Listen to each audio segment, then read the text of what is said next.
cikin wannan bidiyo zan nuna muku yadda za ku yi amfani da Grok kyauta a maimakon biyan kuɗi, za ku yi amfani da shi kyauta ku creating ɗin duk wani animation kamar yadda aka saba a baya. Kun sani cewa a halin yanzu duk mai amfani da Grok wajen yin video animation na AI ba za su baka dama ba sai ka biya kuɗi masu kyau.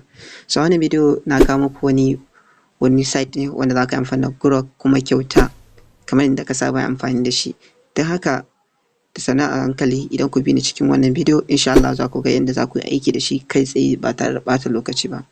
Sannan kar a manta da Allah a yi following ɗin wannan page nawa, sannan kuma a yi liking a share ɗin bidiyo ɗina domin ƴan uwa su amfana. Idan akwai abin da ya shige ma duhu za ka yi dropping ɗin shi a comment section so that bari mu shiga cikin bidiyon mu.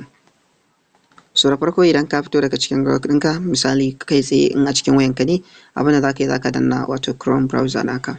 So da zarar ka danna Chrome browser naka za ka zo kai searching ɗin wannan kalmar da na yi, sai ka zo ka sa key api ɗin nan. Bayan ka danna shi za ka zo ka danna nan kai tsaye cikin shi. So kun gani na yi sign in. Kai in ka shigo za su ce ma sai ka yi sign up, saboda haka za ka je ka haɗa shi da email ɗinka. Bayan ka danna zai nuno maka abu kamar haka inda ya nuna mu. Abu na gaba da za ka yi shine za su kawo ka nan wuraren duka.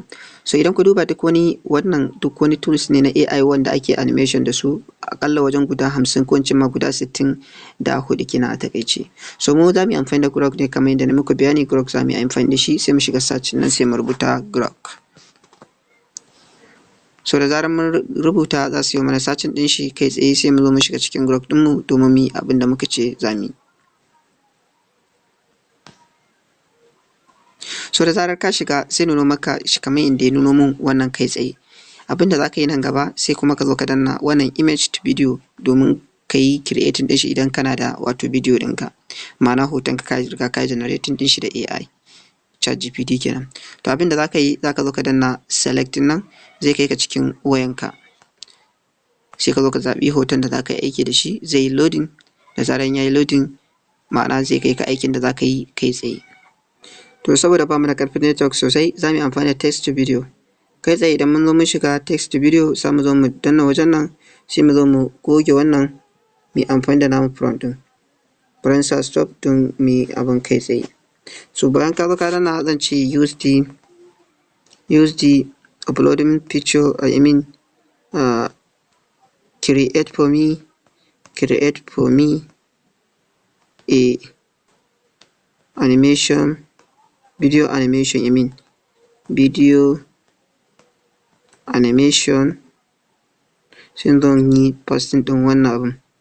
To kai tsaye bayan na yi abin da zan zo in shiga wannan second ɗin, saboda duk abin da ku duba za ku ya zo min da duration ɗina, da month ɗina, da duration ɗina, da resolution ɗina. So kai tsaye ko zan danna wannan run ɗin ne a takaice.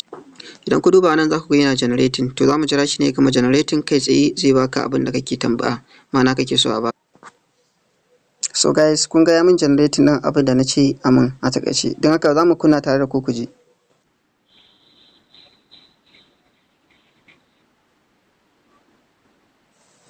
So wannan shine nan hanyar da za ka yi amfani da Grok kyauta ba tare da ka ɓata lokacinka ba, a maimakon sai ka biya. Ta wannan hanyar kawai za ka yi aiki da Grok ɗinka kyauta kuma kai creating ɗin bidiyon ka kai tsaye kamar inda na yi wannan. Don haka bayan ka gama yi abin da za ka danna ko sai ka zo ka danna download nan, sai ka yi downloading ɗin shi kai tsaye.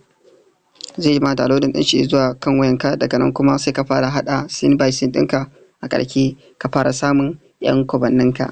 Na gode, kar a manta a yi liking a share ɗin bidiyo ɗin nan domin 'yan wasu amfana. Kar a manta kuma a yi following ɗin page na Nasifan Tech domin sababbin bidiyo idan mun ɗora.